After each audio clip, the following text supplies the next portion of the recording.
세요 개인 투자자분들의 멘토 프로페서 킹입니다. 4월 22일 기술적 분석이 존 모닝 브리핑 출발해 보도록 하겠습니다. 자, 미국 시장이 굉장히 과격하게 움직이고 있죠. 하지만 우리가 고민하거나 걱정할 필요는 없다라고 생각합니다. 누구나 알고 있었다. 그렇죠? 뭐냐면 에, 일봉상 22평이 이탈하고 올라타지 못한다라 그러면 꺾였을 가능성이 높다라는 건 누구든지 알고 있었고, 다만 그 당시에도 계속 이야기 드렸던 게 꺾여도 꺾인 줄 모를 가능성이 높다라고 이야기 드렸죠. 말 그대로 순식간에 매일같이 이렇게 3, 4일 만에 얻어맞으면서 순간 122평까지 올 거라고는 저도 그 정도까지는 예상하지 못했고, 왜냐면 하락해도 우하향 하락이라고 생각했지 그냥 하락이라고 생각하지는 않았기 때문에 예상치 못했지만 결국 우리는 쟤네들이 굉장히 많이 올라왔고 언젠가 120평을 디딜 거 알고 있었음에도 불구하고 계속 믿지 않으려고 한다라는 거, 그런 부분들 적어도 제 방송과 함께 하시는 분들은 그러지 않으셨으면 좋겠고, 그 다음에 한국 시장 같은 경우에는 미국 시장이 저렇게 움직여도 사실상 어떻게 보면 먼저 일단은 첫 번째 먼저 꺾였다, 두 번째로는 지금 반도체 AI 관련해 가지고 올라왔기 때문에 우리 시장이 쟤네들보다 덜 올라왔기 때문에 덜 빠질 가능성이 높다는 점을 감안하면, 그래서 금요일 날의 흐름에서도 어떻게 하락 흐름이 강하게 나왔지만 결국은 밑꼬리를 달고 길게 달고 올라오는 모습을 보여줬죠. 이런 것들을 보게 되면 결국은 AI 반도체만의 조정이라고 그러면 전반적으로 순환매도 돌 수 있기 때문에 이 하락이 그렇게 나쁘게 느껴지지는 않는다, 이렇게 보고 있고, 다만 조금은 아쉬운 거는 개인 투자자분들이 금요일날 9천억을 매수했는데 그 중에 7천억이 삼성전자, 코스닥, 코덱스 레버러지, 그 다음에 SK 하이닉스죠. 제가 주말 기관차에서도 방송해 드렸던 것처럼 전혀 개인 투자자분들이 딱히 매수 자리가 아닌데 그런 자리에서 매수를 들어가는 이유는 상단에 올라왔을 때 호재가 만발한 건 너무나 당연한 건데 그 이야기들을 걸러듣지 않고 그냥 고지고대로 듣다 보니까 더 좋아지겠지 이런 생각으로 접근하다 보니까 말 그대로 좀 엉뚱한 자리에서 다시 들어가거나 아니면 신규로 들어가서 하락 초입에 물리는 경우들이 발생한다라는 거. 그러니 지금 구간에서 개인들이 저렇게 매수한 거는 조금 아쉬운 부분들이 있습니다. 왜냐면 제가 이전 흐름에서도 이야기 드렸죠.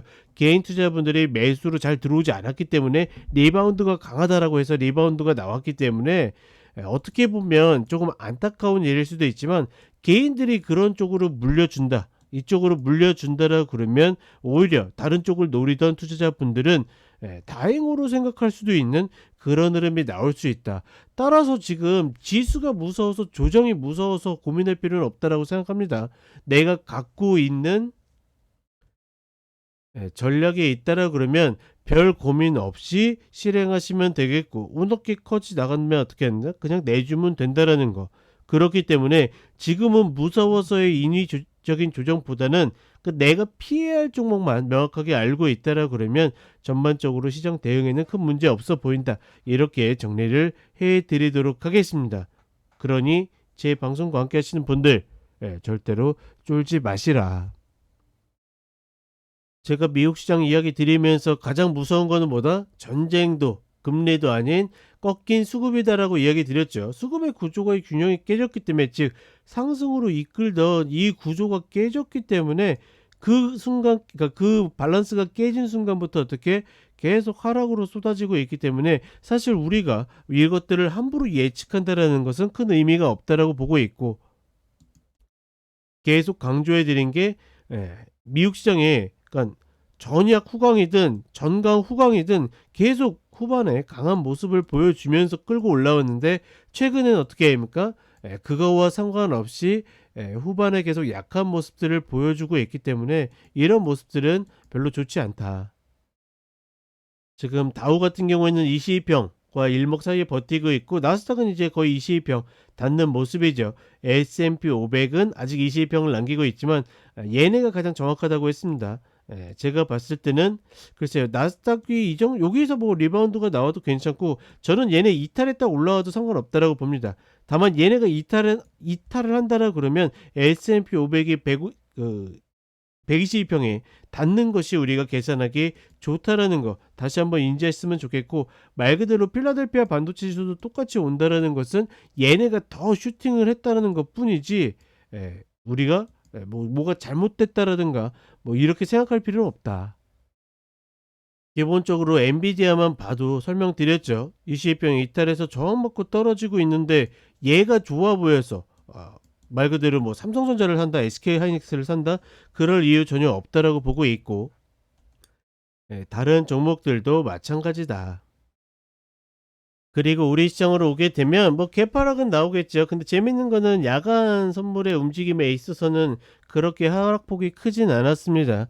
말 그대로 이렇게 밑꼬리를 강하게 달고 올라온다라는 것은 여전히 흐름이 나쁘지 않다라고 보고 있고, 말 그대로 삼성전자나 SK하이닉스 같은 시가총액 상위 종목들이 조정을 받고 그 아래 종목들이 움직여 준다라 그러면, 그래서 개인적인 사심이긴 하지만 이런 구간에서 2차전지가 치고 올라와야 되는데 아직까지 그런 모습들을 딱히 보여주지 않는 것은 개인적으로는 좀 아쉽습니다. 그러니까 제가 2차전지를 생각하는 만큼 지금 방송을 들으신 분들이 AI 반도체가 아니라 다른 쪽을 생각하고 있다라 그러면 이번과 같은 조정 기회에 그 종목들이 치고 올라와야 됩니다.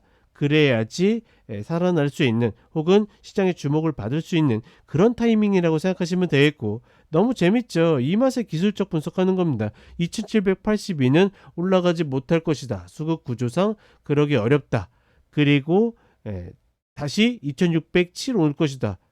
언더슈팅하고. 그러니까 이때도 마찬가지로 2223 이 자리에서 매수된다라고 그랬죠. 여기서.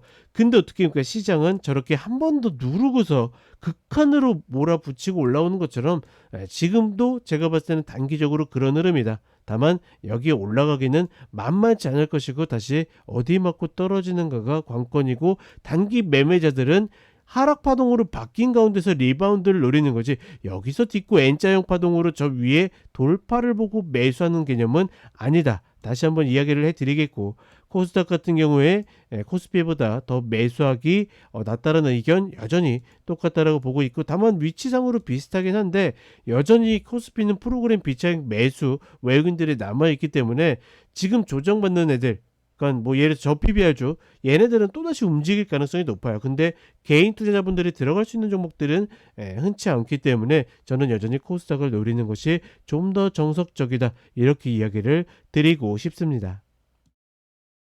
자, 이렇게 이야기 드렸고, 저는 오전 시황과 종목대 다시 찾아뵙도록 하겠습니다.